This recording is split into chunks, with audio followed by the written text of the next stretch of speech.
It looks like it's over the house, but it's not. See, nothing is over the house.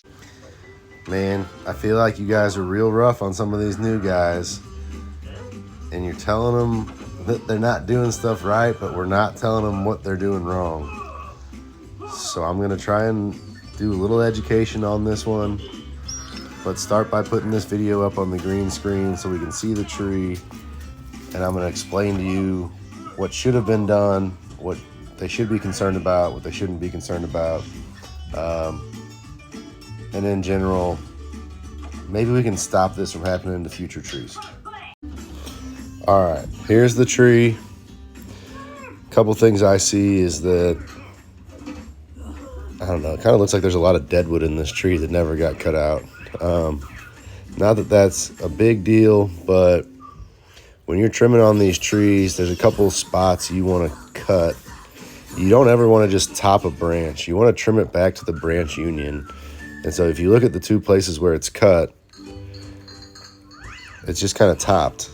If you're going to take those branches down that far, take it all the way back to the branch union and make sure that you leave it just enough space to form that collar and to seal over that wound.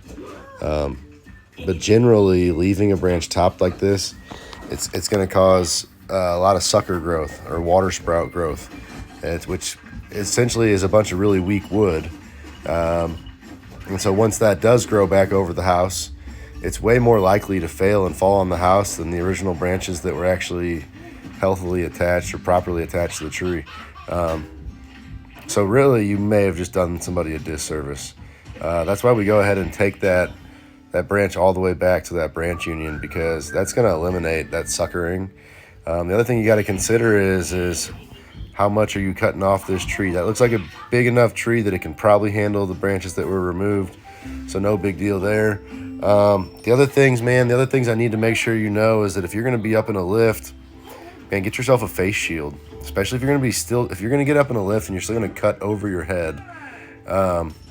Man, just don't do that. Go above the branch and cut downward.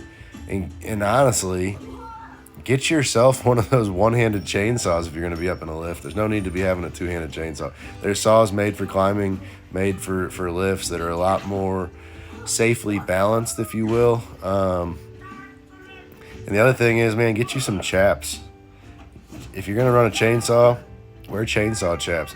And I'm guessing you probably didn't have earplugs in either. It's not a bad idea. Some gloves, safety glasses. Protect yourself. If you're gonna kill the tree, don't kill yourself. You know what I mean? I don't know. Best of luck.